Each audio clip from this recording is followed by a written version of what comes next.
Hi, everyone. My name is Chris Keeley from the Mass Business Roundtable, and I want to welcome to this first in a series webinar to support caregivers all across the state and really across the world.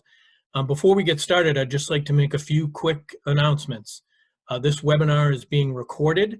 We'll also live stream it on YouTube. We'll share those links with you in the chat feature, and we'll share them after the session is over. Everyone but the speakers will have their cameras turned off and their microphones muted. So please use the chat and the Q&A feature to ask a question or to make a comment that you'd like to share with us. We encourage those of you who are on social media, on Twitter, to feel free to live tweet anything you hear today. Use the hashtag supporting caregivers, and we'll put that in the chat as well. I just wanted to, by way of introduction, just note that the Mass Business Roundtable is a nonprofit, nonpartisan public policy organization comprised of CEOs and senior business leaders from major employers all across Massachusetts. We're thrilled to work with members of the Roundtable, with leaders in business, government, nonprofits, higher education, as part of the Massachusetts Caregivers Coalition, working to support family caregivers everywhere. And we want you to join this vibrant, growing coalition if you haven't already, and we'll share some links with you on how to do that and how to get more involved with us. We want to thank you all for being here, for sharing your strength, for sharing your stories. And now it's really my pleasure to introduce Mark Butler, who's the president of Cigna Health New England, who's an instrumental and founding member of this Massachusetts Caregivers Coalition. Mark Butler, please take it away. Thank you. Chris, thank you very much, and welcome everybody. I'm very pleased to be able to kick this Caregiver Coalition meeting off today. We have over 270 folks attending this, which is just an outstanding turnout, and it certainly amplifies the importance of this issue. No question, over the past 2 months, our lives have changed significantly. Not only where we work, but how we work, how we balance our life. And caught in the middle of all that are those of us, many of you in the audience today, and certainly around New England, that are providing caregiving services inside of their home or perhaps remotely. Like many of you, I am a caregiver. My dad is 90 years old. He lives independently in Bennington, Vermont, where I was born and was brought up. And fortunately, he's safe and he has not been affected by the virus, but it hasn't come easy for him. As he's 90 years old, as you might suspect, he has grocery shopping needs, he has medical appointment needs, and he's had to find a fine balance between all of those under some very difficult situations. For me, he lives about 3 hours away from my home. I live outside of Greater Boston. And we've had to make accommodations on how we're going to interact with each other because we haven't physically been able to be with each other for over 75 days now. I'm one of the fortunate folks because my dad is very technologically savvy. So we oftentimes start each day with a text in the morning. We have brought him onto Zoom. He knows how to Zoom. And we just recently introduced him to House Party, which if you don't use, I would highly encourage you to use, which not only gives him the ability to interact with my wife and myself from our home here in Massachusetts, but it also gives my 2 boys and their wives the ability to come into chat rooms so that we make sure that as an elderly person, he still has a lot of human interaction. He's able to see people and he's able to stay young, vibrant, and more importantly, for those of us that are working like myself, it gives me great peace of mind to know that he looks well. He's physically healthy and he's alert. So in this world that we live in today, and as we really think about what this seminar is all about today, it's really adjusting who we are and what we do under some very difficult circumstances. In Massachusetts and certainly around New England, we remain really in shelter in place work conditions. We probably will be in this for a while. So as we think about caregivers, what we're hopeful of today and through this coalition is that we can provide some new strategies and some new thoughts for all of you who've decided to attend today. The reason this is important is if you look at just a couple statistics in Massachusetts alone, right now there are over 840,000 caregivers in just the state of Massachusetts. When we start looking at the impact of the caregiving time, which is largely uncompensated time for these people, it is costing employers a little over $980 million per year. So the costs that are associated with that are absenteeism, it's hours away from work, it's energy levels that may not be up because the average caregiver is giving 24 hours of unpaid caregiving per week. So there's a tremendous cost on individuals balancing their work and their life and the actual amount of time that they're having to invest for those that they love and for those that they're taking care of. The purpose of the coalition, as Chris mentioned, is we brought together really private companies, public entities, those people who are very passionate about this. And really the goal of the coalition was to begin to raise awareness for employers and individuals, and most importantly, meet those employers really where they are. We found as we talked about this topic more, some employers were very focused on it. They understood the impact or potential impact of their workforce. There are other employers that perhaps hadn't given that much consideration to this. And a lot of that comes because many people who are caregivers don't openly share what their experiences are or what their commitments are or the time away from work that they typically are investing. So we're really bringing it to the forefront. It's an issue that's going to be with us not only today, but into the future.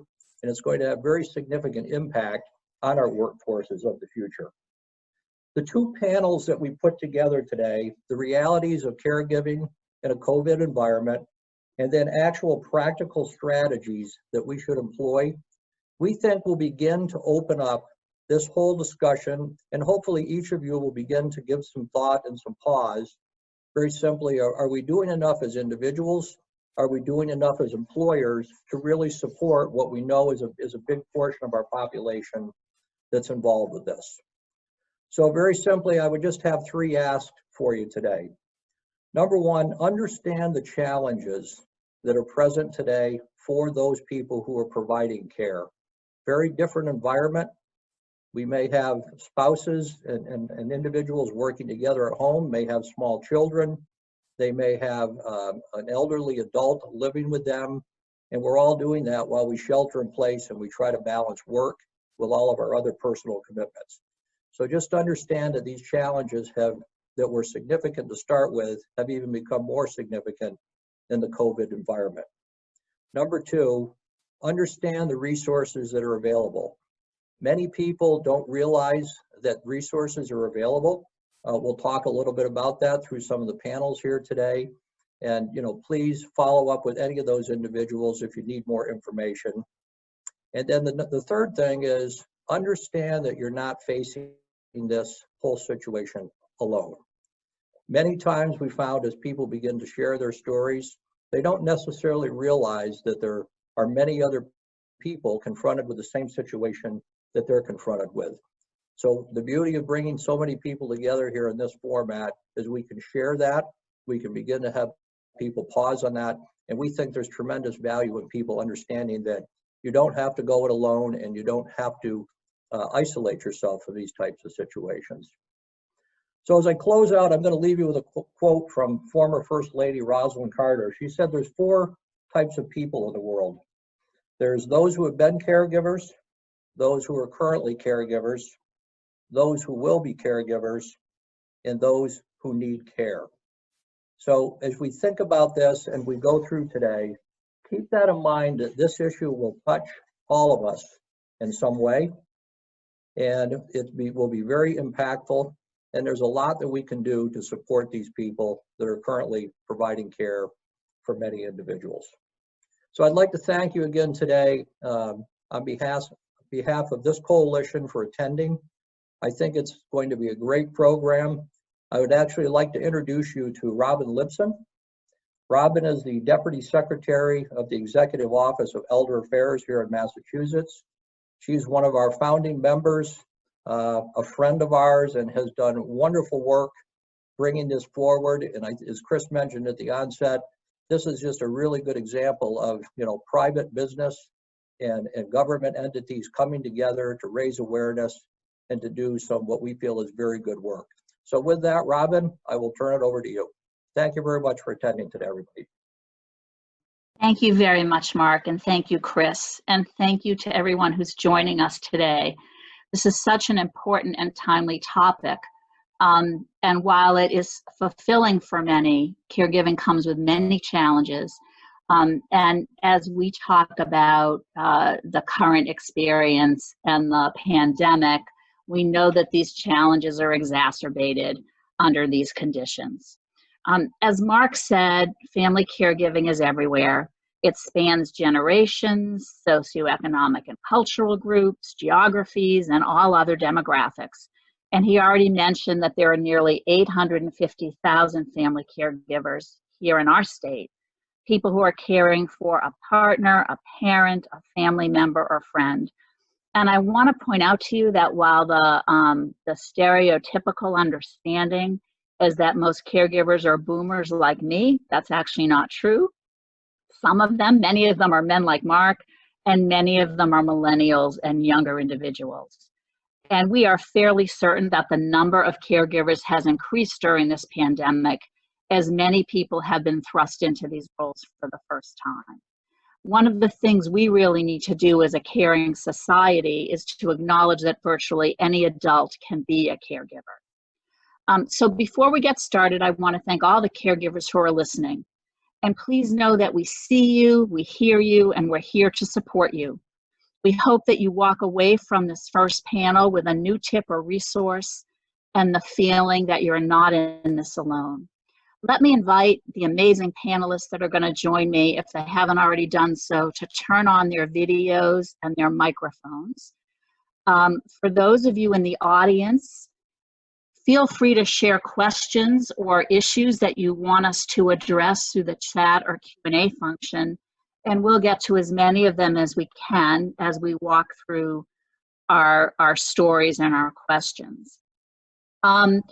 So we have a really impressive group of people on this call today, and I want to ask you all to soak up everything that they have to say, and then when this is over, go online later and read everything they've written and everything else they've said, because the four of them just bring so much expertise and such perspective to this conversation. You have their bios, so I'm not going to read those, but I will quickly introduce them and maybe ask you to give a wave. Melinda Lemos Jackson is a manager at AllWays Healthcare Partners, and we're lucky to have her very unique perspective here today as someone who has been family caregiving to both of her parents, and someone who also works in the healthcare industry. Michelle Williams is Dean of the Faculty at the Harvard T.H. Chan School of Public Health.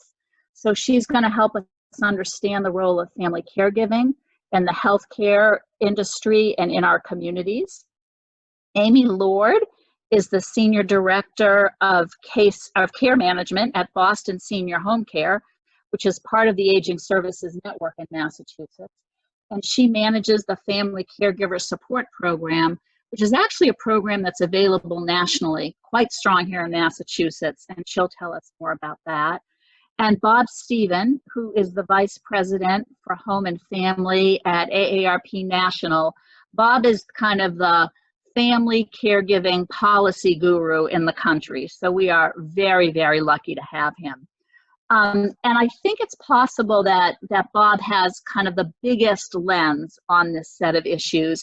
So I'm going to start by asking you, Bob, to talk a little bit about how the circumstances of being a family caregiver have changed in the last few months.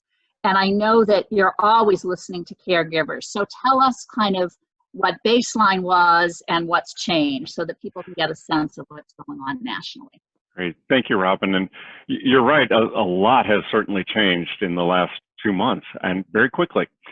And when we look at, I guess I'd highlight 3 things where in terms of the change. The one would be the who. I mean, as you said, we have potentially many more family caregivers than we had before. We have more people really tuned into the role, and they're thinking and planning and for their loved ones, and it's something that we all have talked about now. And really, in terms of family caregiving, one of the biggest issues we've had for a long time has been awareness of the role. We don't have that issue, you could argue, right now, because everyone's thinking about that. You know, as you said, there are many more family caregivers than there were just a couple of years ago or a couple months ago. The second is the what. And while you could say at a high level that people are still concerned about their loved one's safety, health care, what services, that's all changed. You know, family caregivers who have spent all their time trying to figure things out, figure out what's going to work for them, now the rules have changed. And so you think about safety, home safety, you know, now you have to factor in infection control and how do you keep your loved ones safe from infection coming in from outside. It's not just about, you know, making sure that, you know, you're looking for steps and looking for safety hazards. I think a really big one has been navigating the health system, where, you know, that's one of the most important roles that family caregivers play. Probably 2/3 of family caregivers are playing some sort of role in terms of helping navigate through the health system. They're their advocate. But now we're in a situation where, you know, elective surgeries have been postponed, and you know, so having to manage through that, there's many places no office visits. So now suddenly they're having to learn telehealth and convince their loved one that telehealth is going to work, and factor all that into it. And in some cases, and I think what we'll hear from Melinda, you know, their ability to be an advocate has been cut off because they're no longer allowed into the nursing home or the assisted living facility, or, you know, as things get rolling again into the hospital. So it's taking much more work to be an advocate. And then certainly services, and I think Amy will be able to talk a little bit more about this, but you know, things that we looked at just, you know, I would have said 2 months ago, the most important service that we're hearing across the country was transportation. Well, now suddenly that's really not the most important piece. Now it's how do I get those services to come into the home, as opposed to, you know, finding someone to take my loved one to their doctor's appointment, or, you know, looking to get grocery shopping. So that the services are there, and because of the changes, some of what we might have expected, for example, in some communities, Meals on Wheels, and meal delivery, because congregate meals have ended, now there's a waiting list if someone wants to suddenly join in that. Now, that may not be the case in Massachusetts, but we are seeing that across the country.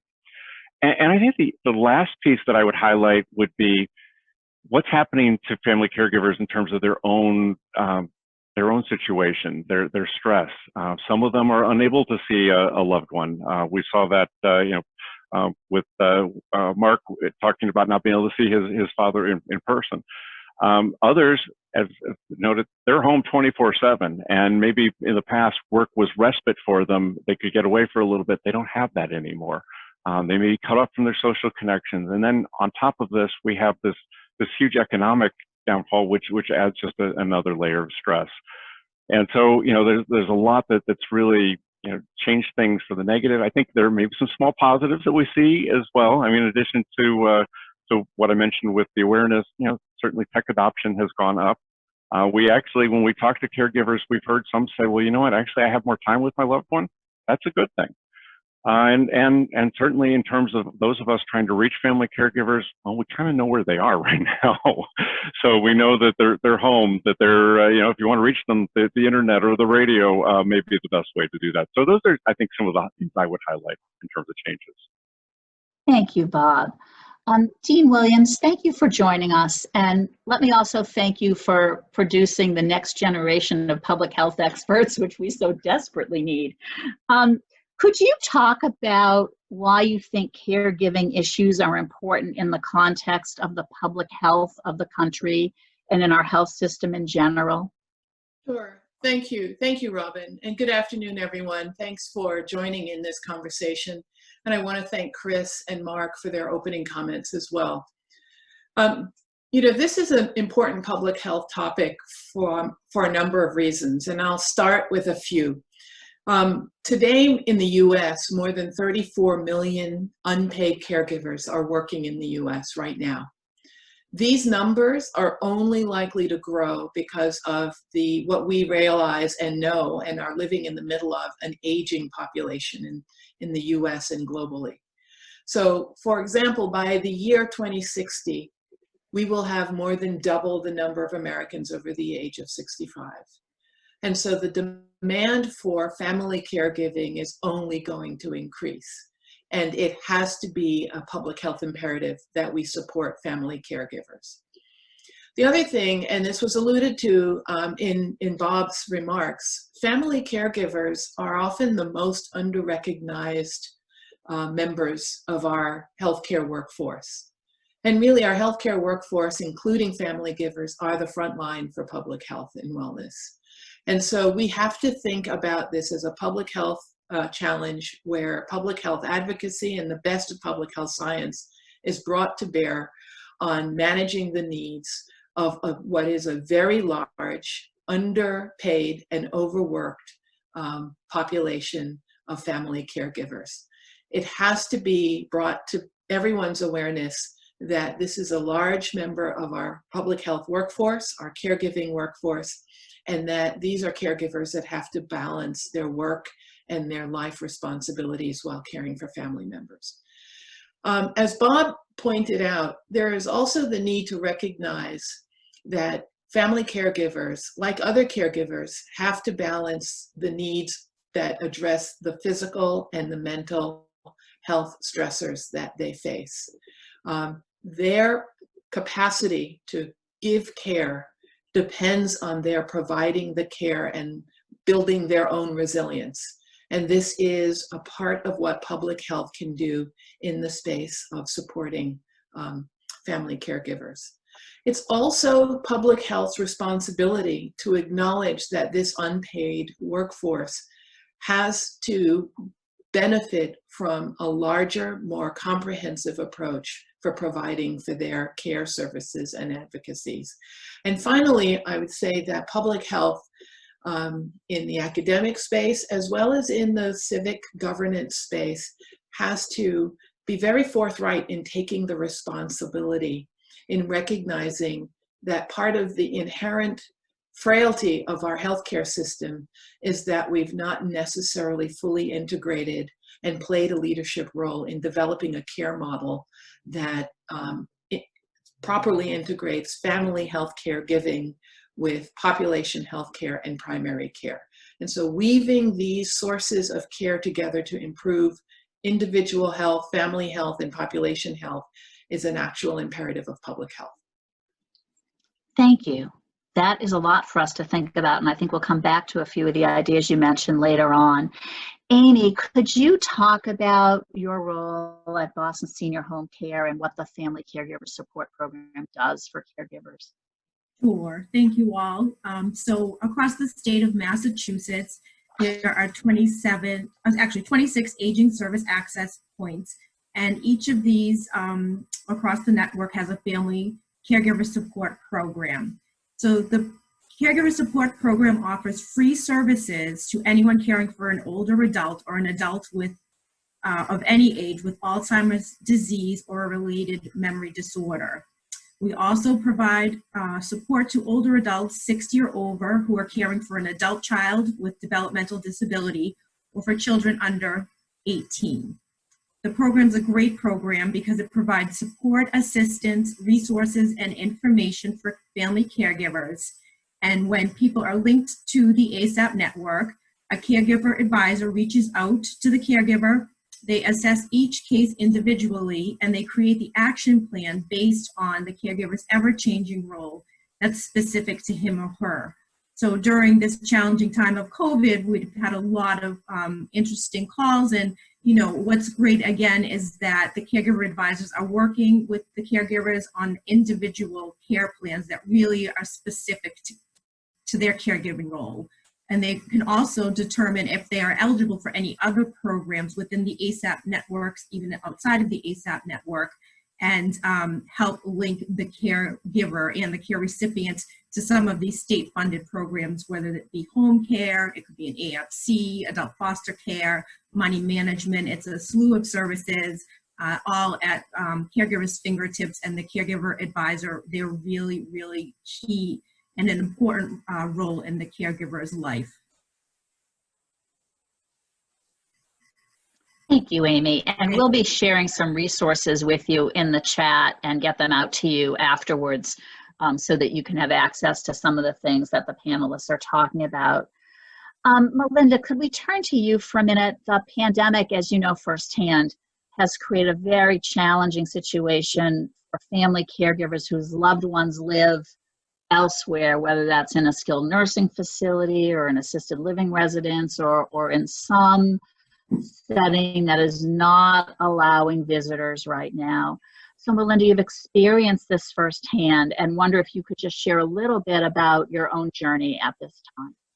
Sure. So I was a caregiver to my mother for a few years before she passed in 2009 from Parkinson's. My father contracted Parkinson's 18 months later. And so it's been a journey since 2009. By June of 2019, Dad had been in assisted living for 3 years, but needed 24-hour care for pain management. So he did elect the hospice benefit for pain control. And in September, he was moved to a local skilled nursing facility. When the coronavirus outbreak occurred and the departments of health started to lock down nursing homes and congregate livings such as assisted living, I no longer had access to visit my dad. I no longer had access to do his laundry very easily, and so they washed his cell phone. And what that meant was I no longer had access to Dad. So fortunately, I was able to replace his cell phone within a few weeks, just before he himself tested positive for COVID. So once he tested positive for COVID, not only was he starting to really decline rapidly, but there was the risk of if you went to see him or if you discharged him now, you would in fact be exposing your loved ones, your family members to coronavirus. So I was able to have a compassionate care visit with Dad on April 28th and on April 21st. And I was fortunate because I work in the healthcare system and because I have extended family, I was able to do so with a full set of PPE, an N95 mask, and coaching from an ICU nurse as to exactly what you do to put it on and what you do to take it off. And so that gave us the opportunity to deploy technology, FaceTime my siblings in Florida, FaceTime his beloved sister, and have a chance to say goodbye. The challenges in this environment is that, and these are the common themes, the virus isolates our elderly loved ones even more. And the caregivers face an incredible lack of control and a sense of powerlessness. So because I'm in the healthcare field, I certainly knew I had the opportunity to contact the Department of Health and file a grievance and go to the newspaper and this and that. But I focused on what I could control because I realized my father had just a matter of days left. And so I focused on how we could manage his care in those hours that counted. And we did have a lot of successes there. We had people who did have access to him through staffing. I found relationships, so networking is always so critical. And so there was a young speech therapist who just fell in love with my dad, and it turns out her mom works with my cousin, and they're both nurses, and poof, I suddenly had an angel who was able to see my dad, who was able to FaceTime us on her phone. So I had somebody who played his messages back for him. So even when he couldn't talk anymore, he could hear the love that was on his phone. And that's what we are facing today, is this incredible isolation. When he passed, I wasn't able to give him the send-off he expected. And it was particularly difficult for his peers. So I'm a boomer. I'm 58. I have aunts and uncles who are in their late 70s, 80s, and some are 90. These people are isolated at home. They could not even attend the limited calling hours. They could not hug, kiss, be with family. And that's really the challenge that we're facing today. Thank you, Melinda, for sharing that. And thank you also for finding an approach and ways that you could support your dad and your family at a time when most things probably felt wildly out of your control. That's really inspiring. So Melinda just talked a little bit about the challenges of caring for someone who is at a distance. Amy, I think the other side of that conversation are all the people who are suddenly stuck at home and living with the person they're taking care of, maybe not getting out to work, or maybe the person they're caring for isn't getting out to a day program or a support program, or doesn't have opportunities to socialize. So can you just talk a little bit about that dynamic and offer up some suggestions for people who are in that situation? Sure.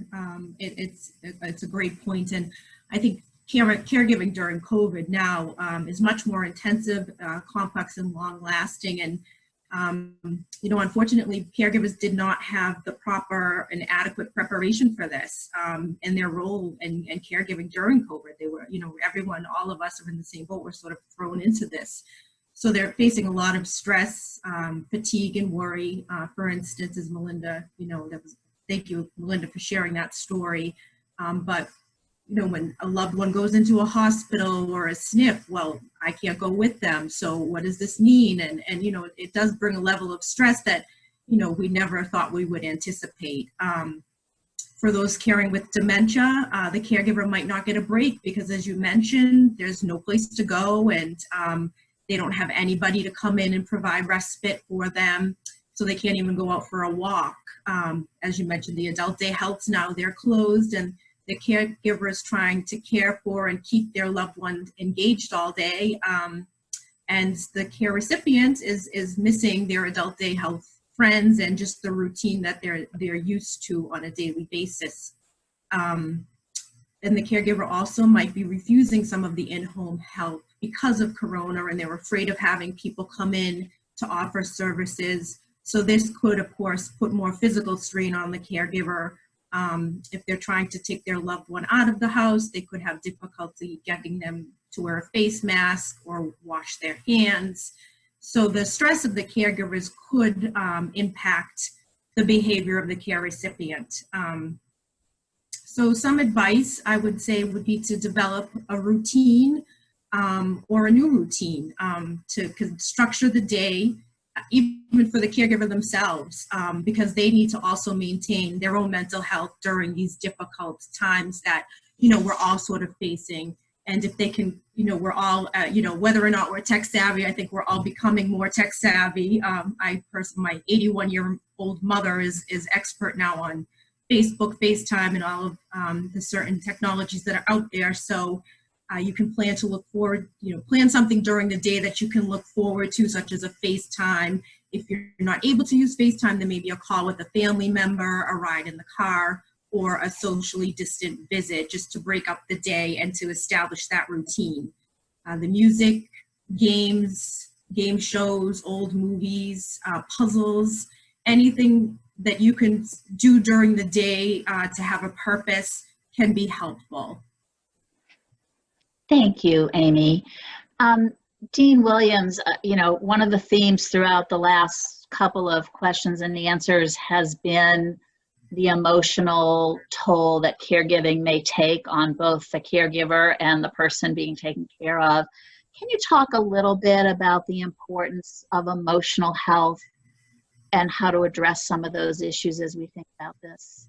Sure, thanks, Robin. It's no surprise that even before COVID-19, caregivers were already struggling and working under the threat of burnout. And COVID-19 has just added to that. The stressors of the pandemic has really just contributed much more physical as well as emotional and mental stress to the caregivers. And we've seen that even in good times when we're not struggling with a pandemic, stress, mental stress, physical stress contributes to a wide range of adverse outcomes that complicate the very reason caregivers are working and committing themselves to helping others. These complications can range from medical errors all the way to the actual failing to take care of themselves to the point that suicide becomes an outcome that is most devastating. And for those of us who've been watching the news the last few days have seen that in the context of COVID, we have lost care providers because of the stress the high burden of work, the volume of work that they've seen, and the intense severity of the care of the cases that they've had to manage. So stressors in the workplace or even in the context of family caregiving can contribute to a major amount of emotional struggle, mental health struggle, and disproportionately impact family home caregiver because of the relative social isolation of not working in an environment where there are other colleagues to support, appreciate, and understand the everyday challenges they're facing. So it's important that the public health community recognizes the need for advocating for mental and emotional health services for caregivers. And that means setting up an environment where there is a reduction in stigma for asking for mental health and support. That's absolutely fundamentally a first step, that we create an environment where one is not deterred from asking for mental health and behavioral health support. The other thing is we have to, in some ways, support caregivers for asking for and receiving quality mental health and behavioral health services. And this would involve our coming together as a community that reinforces the importance of self-care. Self-care can begin with small micro steps of paying attention to one's nutrients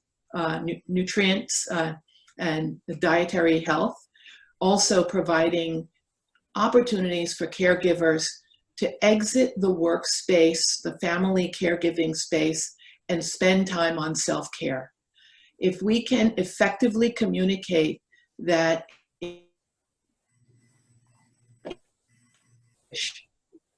take care of oneself, to take a pause, to spend time replenishing, refueling oneself, and that pause is not a selfish act, but actually a selfless act of building resilience to provide care in a more durable and sustained way. I think we can create a mindset that helps many caregivers to take that time to improve their self-care. Prioritizing the caregiver's own well-being is absolutely fundamental for sustaining the kind of quality care that happens in the professional setting as well as in the workplace. And I think we all know this, but it is a very difficult behavioral flipping of the switch to realize that self-care actually saves lives.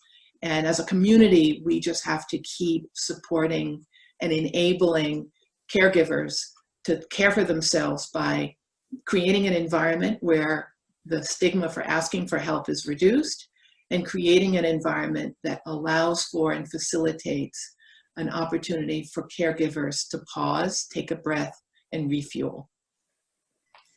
Thank you. That was so very eloquently said, and I am going to try very hard to heed your advice. For just a very quick minute, I know that Catherine has been typing into the chat and giving you lots of resources. And there are a lot of resources for caregivers, but they're often not all in one place. So Bob, could I just ask you and Amy to each take a really quick, like 30 seconds, Right. and just point people to one or two things that they might not know about, and then I want to come back and ask a wrap-up question before we're out of time. So Bob, why don't you start? Absolutely. So I would point really to two things that AARP has pulled together. One is our normal caregiving site, which is arp.org/caregiving. We've got a lot of coronavirus content on there, but I think more specifically to this conversation, we've been creating tip sheets based on what caregivers are asking about in this environment. And you know, what are the top 5 things you need to know? What are the external organizations you need to go on? Everything from the questions you should ask a nursing home to how to use telehealth. And you can find those at arp.org/employer caregiving, all one word. And those are free to download. We're encouraging folks to put them on their own websites, get them out there. But that would be one place where we've tried to pull things together. Great. And Amy, anything you want to point people to that hasn't already been listed here this afternoon? Sure, I just would say in the state of Massachusetts, probably the easiest way to access the caregiver program would be through massoptions.org. And then for the Boston area, you could certainly go onto Boston Senior Home Care, bshcinfo.org. and you could get connected to that caregiver specialist. Okay, so let me take our last 5 minutes and ask you to look forward a little bit. We've all been operating, you know, under this emergency in a situation we could not have previously imagined would be thrust on us. But hopefully we can learn from that. And I want to ask you all to speculate a little bit about what lessons we can take from this period of time and how we might carry those forward to shape caregiving policy in this country. And Melinda, let me ask you to start first, since Dean Williams brought it up as well. Can you talk a little bit about your role as an employee, right? You were a working caregiver, you had a day job and another full-time job. Can you talk a little bit about, as you look forward, what you'd like to see employers do to support caregivers in the workplace? I think what's most important is to provide space. And space can be flexibility in scheduling. Space can be flexibility in assignments. I'm blessed that I'm a salaried individual. I've been able to work remotely for a long, long time. And my adult children living in my home are old enough to know better when mom is on a WebEx. But that space and that flexibility needs to be extended creatively to hourly individuals who don't have the rich opportunity to just work from their living room. And that's a huge challenge for employers, but it's really going to benefit employees. That's great insight. Thank you. And Amy, what about you? What lessons do you hope to carry forward to shape policy as we look ahead? Sure. I think moving forward, we really need to think about and create new services and resources that meet the needs of family caregivers, especially in the age of being virtual.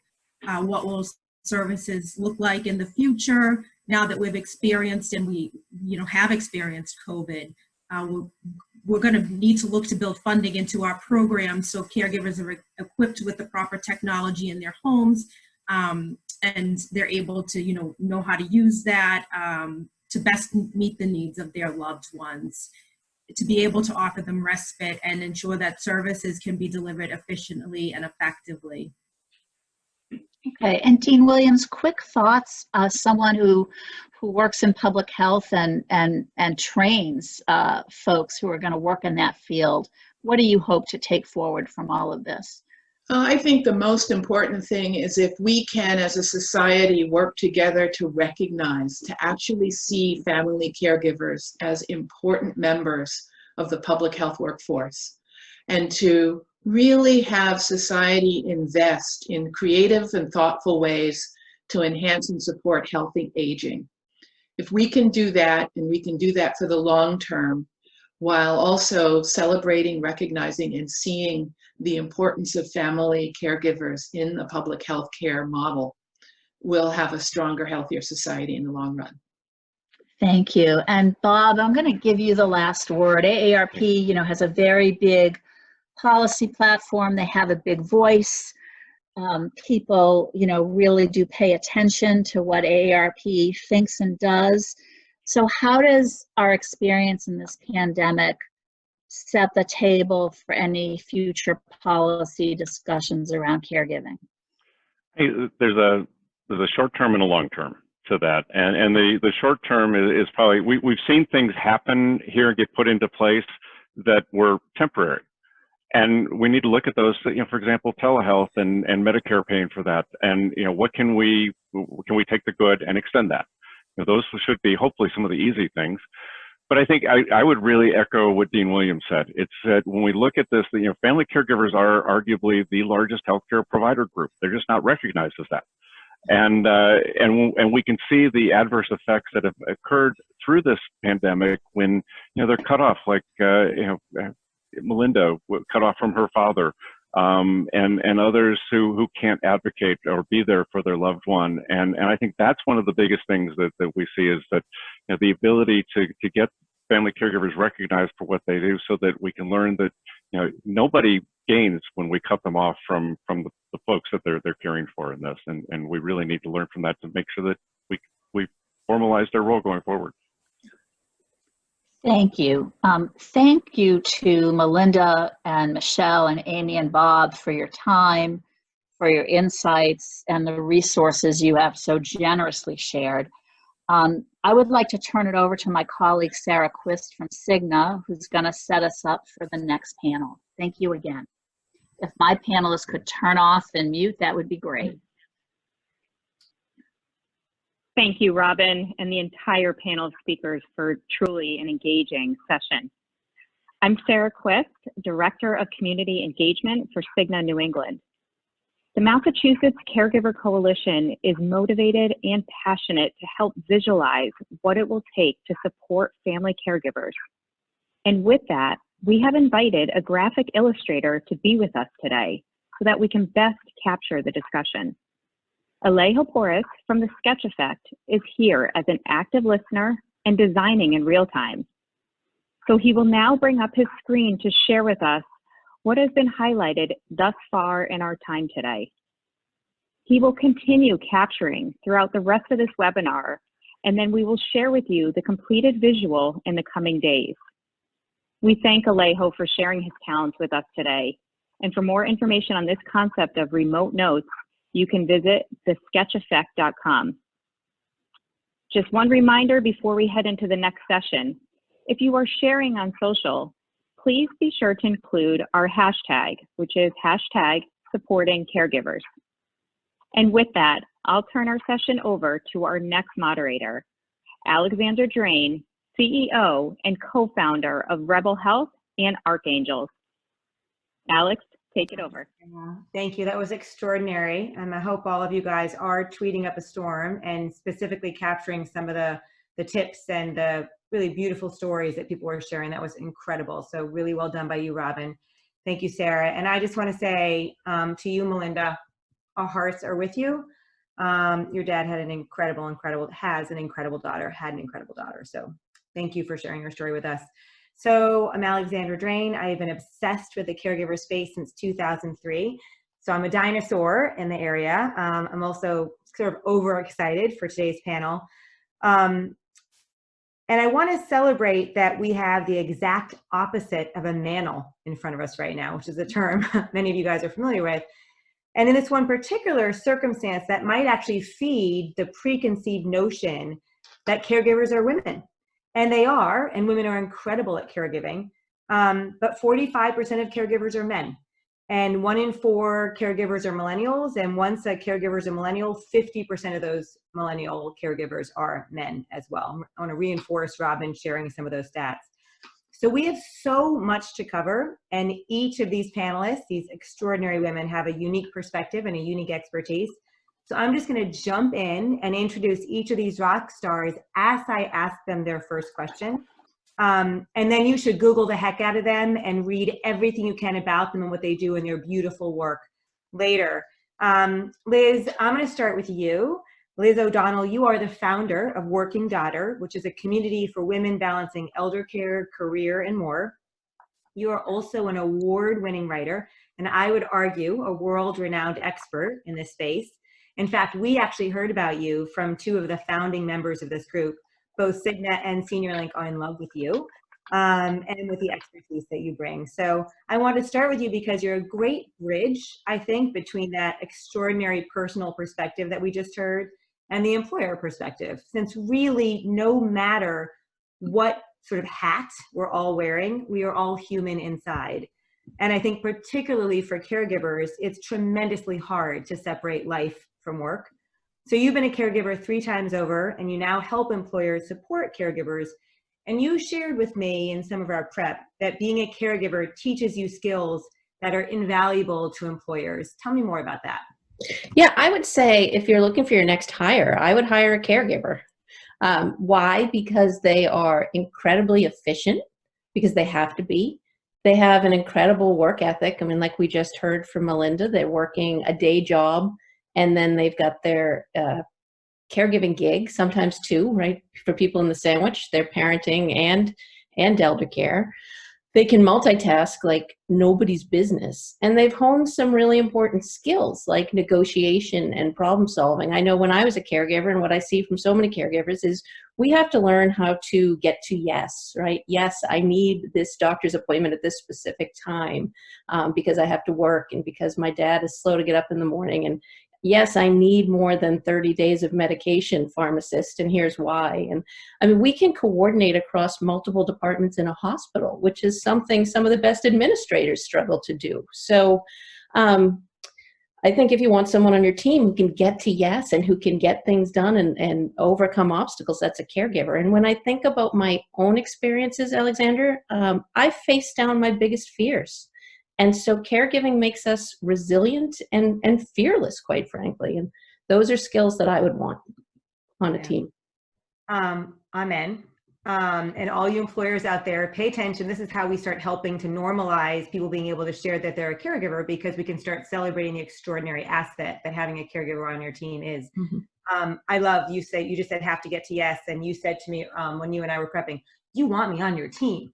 I want you on my team, actually. So Jill McNamara, we're going to go over to you. You are the Senior Manager of Senior Care at Care.com. You have been there since 2011, supporting families and really expanding the company's adult and senior services nationally. So this really is your passion. You're all in for it. You're also a founding member of the coalition, so thank you for that. You were with us at the opening at Babson. You're bringing the perspective, I would say, of you as an employer, but also as an organization who actually specializes in the space of caregiving. You know, everyone's heard of Care.com. This is an unprecedented moment, and you are in the thick of it. What are you employers across the country, and how has your interest in how is their interest in what you offer grown? It was interesting because it seems like now more than ever before, just about everyone is balancing caregiving during this pandemic. And one of the challenges that we've seen family caregivers have faced in the past when caring for an adult or senior is that caregivers in the workplace tend to be so isolated. We're not typically going into work talking about how mom has dementia or how dad's incontinent. And we may not be looking to our employers to support us with those challenges. But the good news right now is that this work-care conflict that family caregivers have been experiencing is getting increased attention because it is so much more apparent. We have maybe kids running in during Zoom calls, or maybe we have to take time out of work to drop off groceries for our parents, or just come up with creative ways to really check in and make sure our loved ones are okay during this time. And so what employers actually reaching out to us at Care.com. They are recognizing that their employees are struggling with some of these challenges that they've been struggling with all along, but maybe weren't quite as aware of. And they're looking to us to say, what workplace benefits can we implement so that we can really help our employees who are dealing with these challenges? And so it is so encouraging to see employers reaching out, recognizing that there's these challenges their employees are facing and looking to implement supports to really help them during this time. Yeah. When you and I were chatting, I said, do you even know, how many are reaching out to you? You said, I don't even know the current number of new customers that we have because we are facing such an onslaught. And I think it's so important when you talk about it because it helps with the stigma. I know I had new babies. It was completely okay for me to walk into a meeting and for a coworker to reach over and be like, hey, Alex, you have spit up all down your back. And we'd be like, oh. But if I were to say, at the start of a meeting, I'm sorry, guys, I'm a little out of it today. My mom has Alzheimer's and she lives with us, and she got out of the house last night. I spent all night looking for her. People would have turned away. And I think to everything you just said, that is changing. And anyone in this space has worked to change that for so long. And I think we're all miserable about COVID. There is a bright spot in it, in that it is helping to normalize the reality, and I'd say the majesty of the work caregivers do on a regular basis. So Mary Schaefer, you are the Senior Vice President of People and Culture at SeniorLink. You're also a founding member of the coalition. And I love this part. Doing this work is truly in your blood. You've been working in the human resources field for over 30 years, and 24 of those have been in the healthcare field. So thank you for that. You've been working with companies that, as you say, impact the communities that we live in. And I love that sentiment. We are all feeling the importance of community now. Public health is about the community. Your entire company, anyone who's in the space knows SeniorLink, is focused on caring for the caregiver. But you talk about putting on your own air mask before assisting others.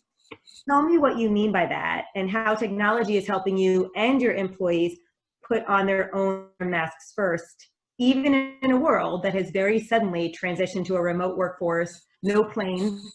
Share what you guys are doing. Great, thanks, Alexandra, and I'm really excited to be here today talking about this topic near and dear to my heart. As you mentioned, caregiving for caregivers is our business. That's what we do at SeniorLink.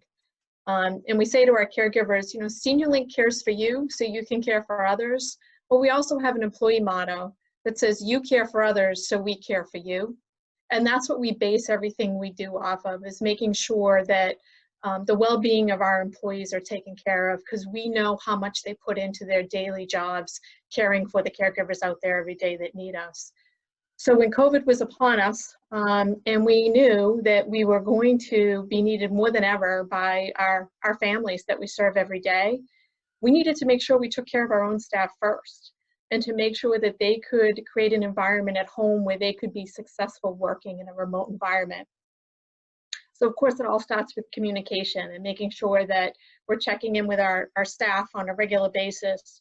But we had to do something quickly to keep us all connected. That's key for our culture, for our organization. And with the speed in which we made the decision to go remote, I won't tell you, it was like within 7 days, all of a sudden, boom, we were like, everybody's remote, 500 employees across the nation.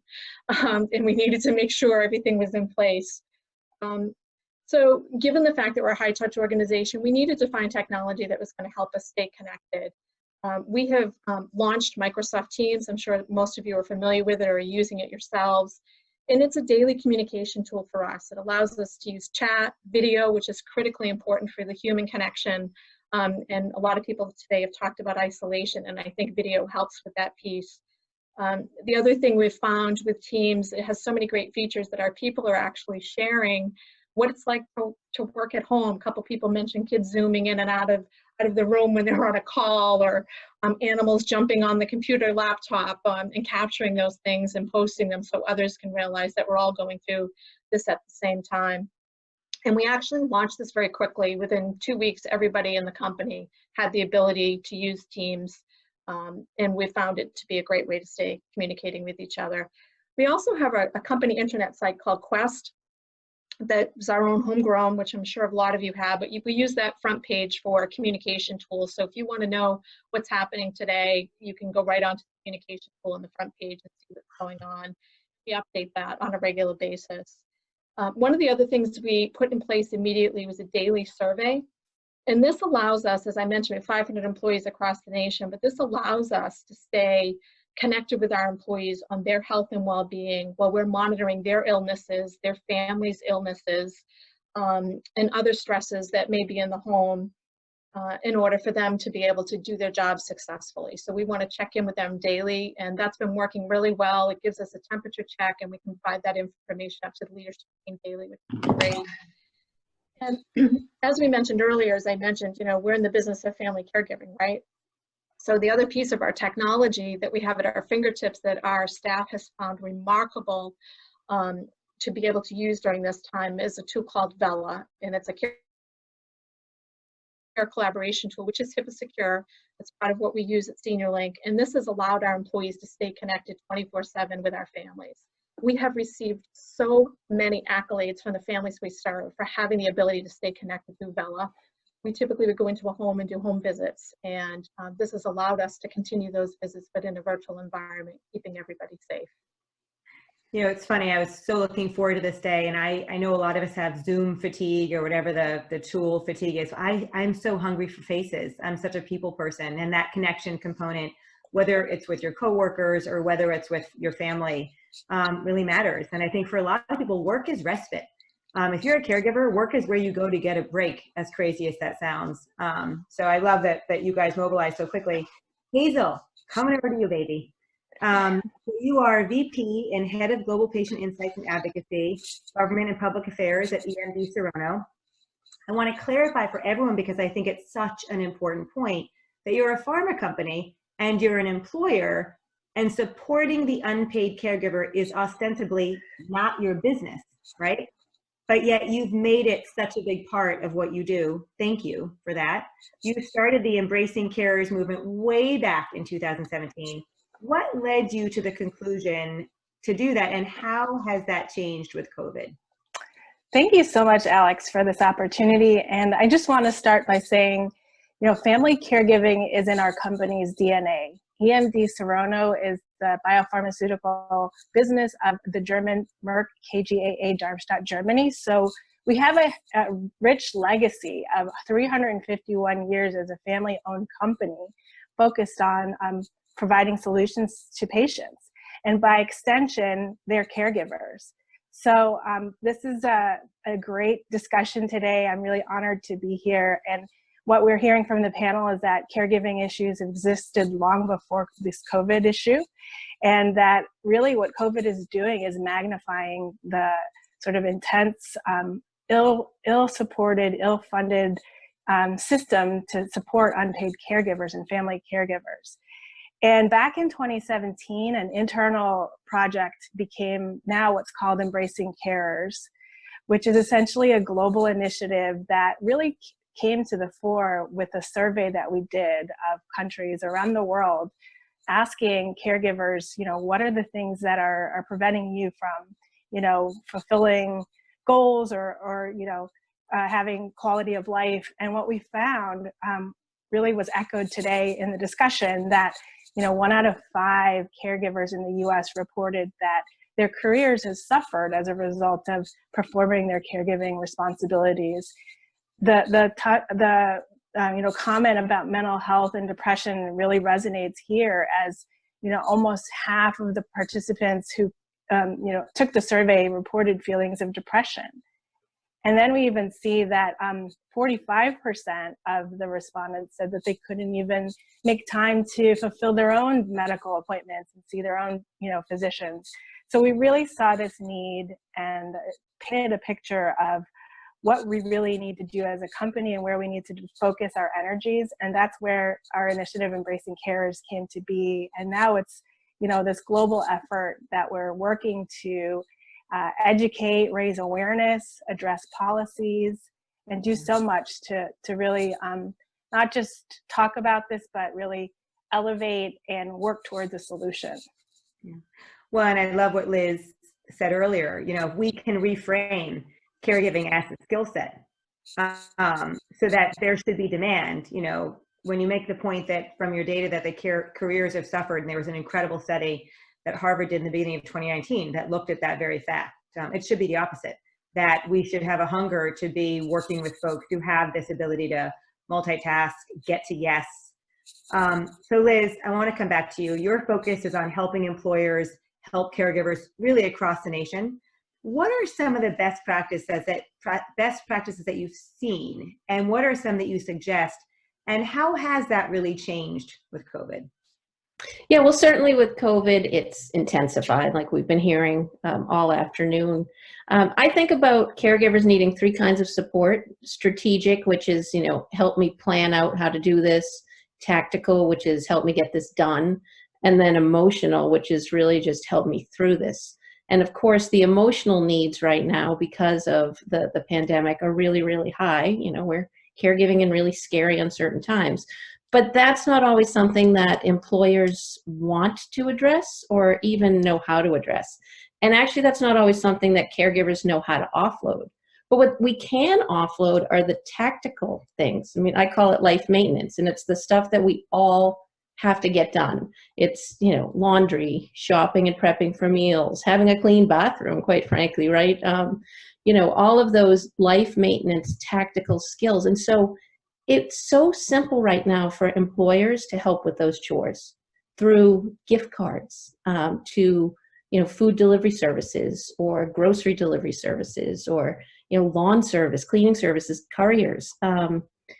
It's such a simple thing to do, and I think sometimes employers are looking for a harder solve but this is such an easy solve. Help caregivers with the things that they can actually delegate so that they can focus on the emotional side that can't be delegated, and they can focus on their jobs. Yeah.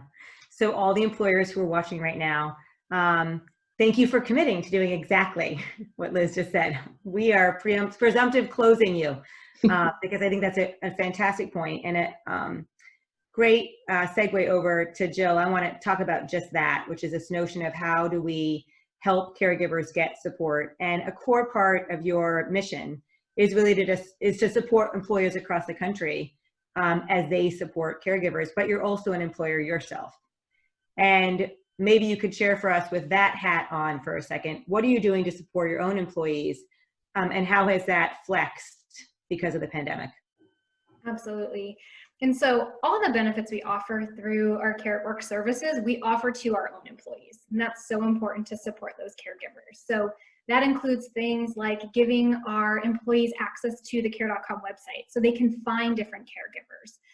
Maybe that's somebody to come into your home and help your parents with housekeeping or meal prep. Or nowadays, if you're not comfortable with that, maybe it's someone to go deliver them groceries if you're a long distance caregiver. So using the website to find those caregivers. And we've added additional screening to that, understanding that there is concern with bringing some people into your home nowadays. We have backup care benefits where our employees have access to a number of days per year where they can have help in their home at a subsidized rate. So maybe, again, your parent needs help with maybe some bathing or dressing. You can have a person come in and have that at that subsidized cost. Now, again, you may have concerns with bringing somebody into your home, and so we do offer the opportunity to bring a caregiver into your home, whether it's for a child or adult, and that could be a trusted friend or family member, and you still can have that benefit at a subsidized cost. Because it's so important, we want these employees to access these benefits even though times have changed and the situation around us has changed. In addition to that, we try to provide content, webinars. We're hosting webinars on stress management and how to care for your loved ones for our own employees. And I think first and foremost, what we're seeing not only in our company, but likely all companies across the board is that flexibility and making sure we are giving our employees and those caregivers flexibility and permission to really care for their loved ones during this time, which is so important. Yeah, I love that idea, the option for families to get reimbursed for providing the care themselves because they are anxious about having somebody come into their home, especially with multi-generational families and others who could be at risk. And I just want to remind everybody, the number from 5 years ago was that the value of the unpaid caregiver labor force is $490 billion. That is real work.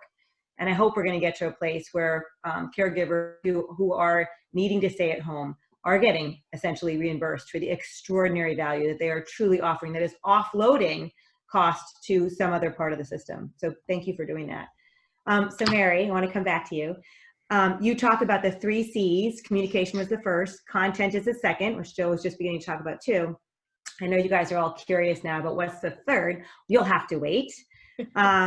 I know firsthand really how incredible the content you guys had, BC before COVID was, but things are evolving so quickly every single day, literally every single day. How have you incorporated that shifting, dynamic, unbelievably fluid landscape into your support, and how do you continue to evolve your offering as this knowledge of the pandemic and its impact unfolds? Sure, Alex, and I'll speak to both angles as I did earlier. And as Jill talks about, it's interesting when you're in the industry, right? It's employees have access to the things that you build, which is perfect. But there are also additional supports that your employees need during this time. So right out of the gate, we created a COVID resource center for our employees.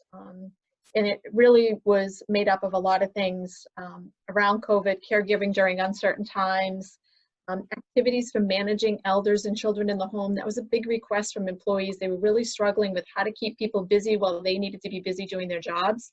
So we were looking for resources to help folks with that. And it's a dynamic site in which employees can also offer up things they've been doing so others can share and relish in other ideas while they're trying to hold down a full-time job and manage all their caregiving needs. And we also launched a pulse survey, different from what I was talking about earlier with the daily survey, The Pulse survey was really sent out to all employees to understand how the company has been doing in supporting them in their new world, in their homes. And each person has their own issues that they're dealing with. And we wanted to make sure that we were providing the right level of communication, the right flexibilities and work schedules to meet their personal and family needs. And I'm proud to say we had 78% response rate, so that's great. Maybe because we had a group of people that were isolated in front of their computers, I don't know. But 93% of our employees responded positively to one of the questions, which stated the company is showing care and concerns for employees. And we also received over 100 different comments from folks thanking us for what we're doing, asking for additional support. So it's another way in which we're creating content by asking our employees what else they need, and then we bring up new content on a regular basis. As it relates to the families we serve, we've developed over 37 new care paths, which are linked by keyword searches like COVID topics, addressing anxiety, loneliness, lots of stuff we've been talking about this morning, isolation at home, grocery shopping in a safe environment. And in addition to that, our really cool tool, Vela, has a library to it in which we've added another 161 COVID assets to that learning library. And just like Jill mentioned, our employees have access to all of that as employees of Senior Link, and this is also a resource that we use in working with the families that we care for. Any of you, again, if you are in positions where you can be making a decision to offer caregiving support or to not, you know, the statistics that you just shared are overwhelmingly in favor of doing it because we know retention is key.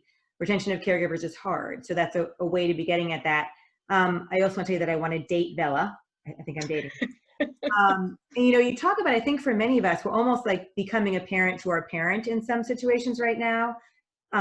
In, you know, are you staying home? Are you being extra safe? And if you have a parent who has dementia, that can be hard to do because there are, you know, you're in this role being like saying over and over again, no, you cannot go outside. You cannot do these things that you used to do that were part of how you kept sort of sane and satisfied and connected. So if people have tips about how to do that, please tweet those. I think a lot of folks would be really, really grateful to get those.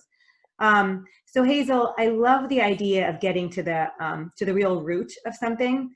And I love right now, especially focusing on what unites us, what brings us all together. And there's a sense, I think, of us as a nation and even a world being united against this virus right now. What is the most foundational thing that you've seen across the world? You're an international organization, across time. You've been doing this for 3 years now. And also with the addition of COVID and its impact, what do you believe holds true no matter what when it comes to supporting caregivers? So great question, Alex. And I think one sort of unanimous theme that comes across from all of our conversations with caregiver communities from around the world and even here in the US has been this notion of invisible caregiving and really not having that formal recognition as part of the healthcare system. And, you know, I think countries have done, we actually issued a report not too long ago on the global state of caregiving. We supported the development of this with an international organization of caregivers to basically call out some good examples. So countries like the UK, Australia are doing a fantastic job. So we've seen this move towards really highlighting the invisible care and finding solutions that we could really work to address. So that's the external facing world that we do, but we also internally, over the last 3 years, have taken these learnings and applied them to our own company. So what does that mean? We've, you know, really started the initiation of flexible working hours and employee resource groups so that caregivers can talk to one another to precisely find out what works and share stories, you know, locally. So here in our Boston, in our Rockland headquarters, we have this in France and other places. So this has been something where we've seen has sort of legs, not just in the US, but in other countries. And we're starting to create some of these programs over the course of the last 3 years. And I think as a company, we're responding to, you know, this tremendous issue.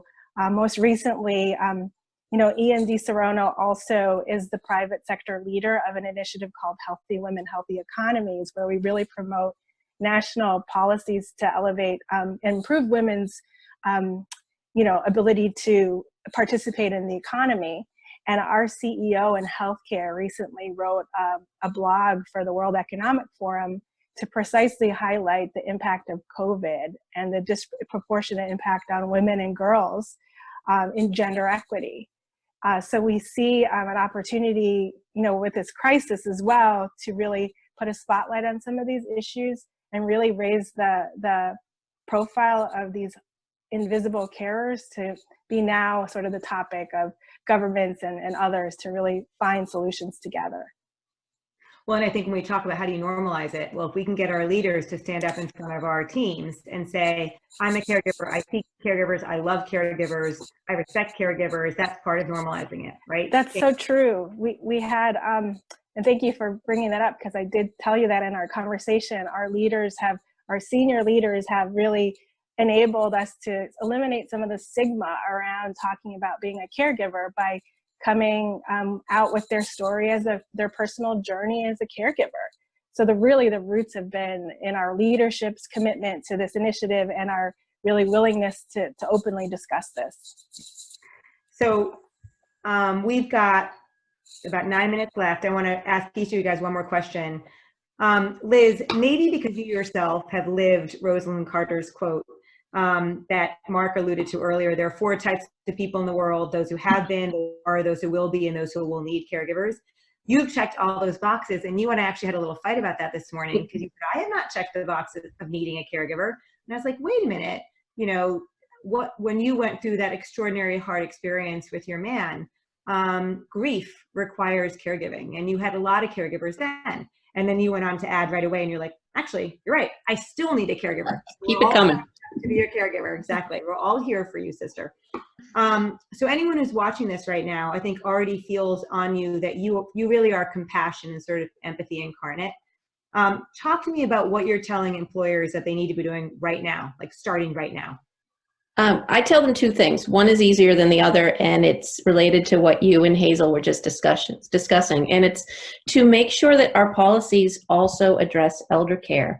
I think, you know, we've gotten so much better as a nation and as a workplace at getting better at supporting workers who are parents, but we still tend to forget about workers who have parents.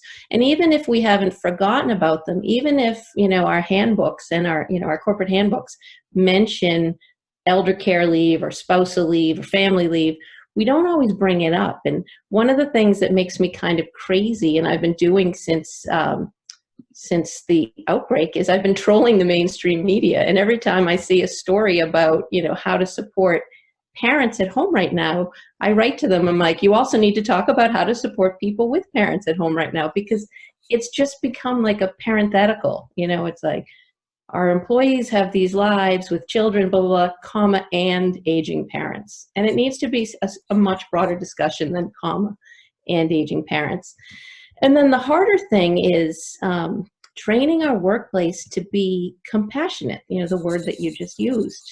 You know, one of the things I don't think we recognize about family caregivers is that they're grieving. So, you know, as soon as caregiving begins, the grief really starts. It's not just when the person we care for passes away.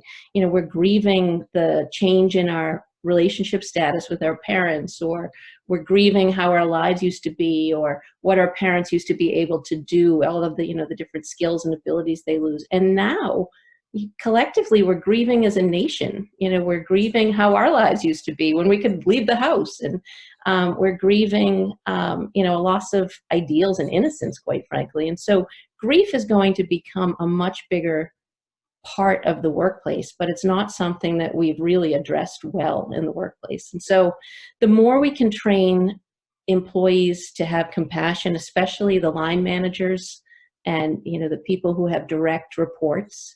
And I don't think we necessarily know and have all the answers about how to create more compassionate workplaces, but I would say to employers, even by trying and starting and thinking about that, what that looks like, you're going to create a more compassionate workplace. Well, and just saying the word grief, right? Yeah. I mean, I think we're grieving a lot of things right now, and in a worst case scenario, grieving the actual loss of a loved one. But there's, you know, just the process of grieving the loss of freedom from any life used to be. This is actually Mental Health Awareness Month, as you guys all know. So it's very fitting that you just brought up grief. Thank you for that. Jill, I want to talk again along this line of the behavioral health aspect, the emotional aspect of this. There's a lot of loneliness. There's a lot of fear, and that is changing region by region. It can change by town. I think it can change by neighborhood in terms of what resources are available to be supporting somebody as they go through these stages of caregiving. Can you talk quickly about what dynamics, like what kind of dynamic assets do you have? What dynamic resources do you have? And how are those evolving with the need and reflecting the realities of this particular circumstances? Give me 90 seconds on that.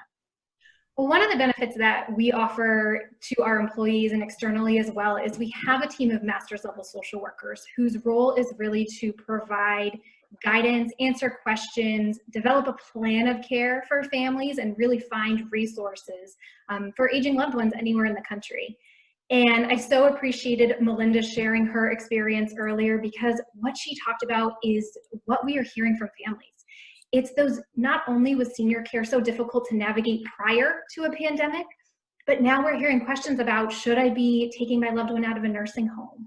Or what resources are there when so many communities or centers are closing? Or Alex, like you even brought up, what do I say to my dad who has dementia, who doesn't actually understand what's going on and why I can't visit him on a daily basis? And these questions are so hard. And so providing families with those tools and guidance for how do you navigate that is so important. And the piece you mentioned on loneliness, you know, right now we know that individuals are at an increased risk of isolation. And so many people think isolation, loneliness just means being sad. But the research shows that loneliness and isolation is actually as life-threatening as smoking 15 cigarettes a day. And so a huge piece of what we're supporting families around is maintaining connection in this time where maybe you can't connect with your loved one as you normally would. And so we have to really be creative. I have a close friend who's 91-year-old mother who describes herself as hopeless with technology. The family was able to actually put an iPad together with the Zoom app and mail that to her so she could engage with loved ones. Yeah. Whether that's sending mail, sending photos, doing virtual groups, there's so many ways we're working with families for how can you connect with your loved one during this time that may otherwise be very challenging to really support them through that isolation. Yeah, well, it's a perfect tee up, Mario, on your last question to me. You know that I have been a cashier at Walmart. I'm a huge fan of Sam Walton, who would always say, take care of your associates, and the rest will take care of itself. Your third C is care. And you talk about in the context of caring for your employees, sort of a version of take care of your employees and the rest will take care of itself. What specifically are you doing to care for your employees? Give me a minute and a half on that. Sure. A cared workforce, as we all know, is an engaged workforce. And Liz said it. I mean, if you show the care and the compassion, they will deliver for you. Doesn't matter if it's between an 8 to 5 day, they're gonna go above and beyond, to be perfectly honest with you. And I agree with Liz's sentiment that, you know, hiring caregivers, you get a lot more bang for your buck when you do that. So here, Liz. So one of the things we learned, just so I wanted to share this because we've talked about this here, getting caregivers to identify their caregivers is really important, and to be able to create an environment in which they're willing to do that. And we did send out a survey a year or so ago, it was probably a year and a half ago now, and learned that 85% of our employees are caregivers of some sort. And we know whether they're caring for elders, we know if they're in the sandwich generation, all of those types of things where they're doing both, or caring for the people outside of the home as well. So I think it's really important to understand who your employees are so that you can be sure you are caring for them and providing the right balance. A couple of different things to think about here is, we've been talking about work-life integration since COVID started. Talking to our employees not to feel guilty about taking time out of their day to care for family members. Shut off the computer, put your out of office on for an hour. It's really important to set boundaries both with family and with work. And Michelle mentioned earlier, and this is something we are emphasizing over and over again, which is self-care. Without the oxygen mask on you first, you're not going to be any good to anybody else. So you've got to take care of yourself. And we offer mindfulness sessions on a weekly basis. We recommend they bring their family members with them so people can learn how to be mindful in the household. Flexible schedules, we've talked a lot about that, but we let our employees drive that. What's going to meet their needs? We know they're going to deliver for us. If we're able to create some flexibility for them, they will deliver.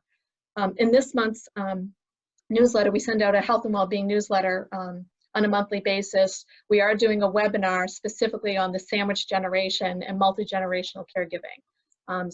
So we are paying attention to what our employees are telling us. We're really excited to be able to do that. I love that. That's so great. Hopefully we can all jump on that with you. So Hazel, you got to take it home for us. This is your time. This has been an area for you, behavioral health, mental health. Yeah. That's your passion. That's been your thing. Talk to us quickly about the emotional and mental aspect of your support with these heightened needs of COVID, so we can all learn from you. Great, thank you. And so Mental Health Month is here, and we know that mental health is important as physical health. So glad we're able to talk about that today. You know, in recognition of what I talked about, the data and all the sort of infrastructure things we put into place, one thing we created as part of our employee resource group is paid clinical hours so that we can get mental health support to our employees to address some of their caregiver needs. And even with COVID, this is happening, you know, through telehealth. And I understand from my colleagues internally that, you know, the uptake and requests is increasing. And, you know, now more than ever, these resources are very, very important and critical to helping caregivers manage. So thanks so much, you know, for having this platform to share this great work. And I'm really eager to hear more from everyone and learn more about ways we can continue to improve. Yeah, I want to thank you guys so much. You have brought so many of your own scars, your own experiences, your own love and wisdom on this. So thank you, thank you, thank you, thank you for everything that you're doing. And to everyone who's paying attention, please join this coalition so we can all be doing this work together. It's an extraordinary platform to share our experiences with each other and to help build this movement together. We're going to be sending more resources out. You guys have mentioned some resources. We'll make sure as part of the follow-up that goes up to everybody, that'll have access to that. And anyone who's watching may have noticed what is behind me, and you have heard referenced, or you actually saw what Alejo is making. So I'm going to turn it over. I'm going to pass the baton over so you can see the current state of where that asset is right now. With big love, quickly, just to the Mass Business Roundtable and Mass Coalition on Caregiving for letting me be a part of this. You guys are a bright spot in every way. Thank you.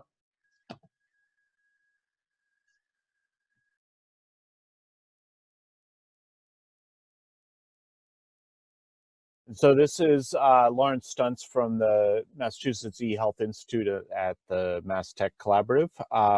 Thank you. I want to add to Alex's thanks and Robin's thanks, and thanking the moderators and all the panelists today. As folks can see, Alejo has been drawing, you know, basically capturing our discussion through you know, throughout the afternoon, and we will send this out, and hopefully this will help inspire all of us. A couple of quick housekeeping things. First, just thank you very much. This was a great session from my perspective, and I know Chris and the roundtable, thank you very much for helping to put this together and for really spearheading this effort. And thanks, Mark, for leading the caregiving group within the roundtable. A couple of things. We have a poll that I'm launching right now that attendees, please do take a quick look at. We are trying to figure out, this is the first in hopefully a extensive series of webinars, so we'd love that folks could vote on which topics they would like to see us cover next. So please do take a look at that poll and answer that. Second, as you do leave the webinar, you'll be presented with a new poll, and just about how we did. This is the first time that we've done this. I think all of us are learning Zoom and learning webinars. I'm really inspired by the conversation today, and looking forward to the future conversations. But we'd love for you to tell us what you thought. And so as you close out of the webinar, you will be presented with a poll. Please do answer it. It's got an opportunity to suggest new topics that we may not have thought about in in the multi-choice here. Also, just if you want to share anything about your caregiving experience, please do that. There's an opportunity to do that. And if you did enjoy this discussion, please tell your friends. Please join us. You know, as a couple of people have mentioned, at the Business Roundtable and the coalition beyond just the Business Roundtable are very interested in having employers, having people, all of the humans who are caregiving, really think about what can we do to recognize, honor, and support caregivers in this time in particular. So with that, I will sign off and say thank you. Thank you to Mark for kicking us off. Thank you to Robin and her panel. Thank you to Alex and the panel there. Thank you to Alejo and Sketch Effect for capturing this. We will be following up with some resources, and I will share my screen as we keep the caregiving session going, or keep the webinar open, just so that you have details around where to go if you've missed any of this. And please do, as I said, answer the polls so that we can make future iterations of this even better. Thank you all very much. Have a great afternoon.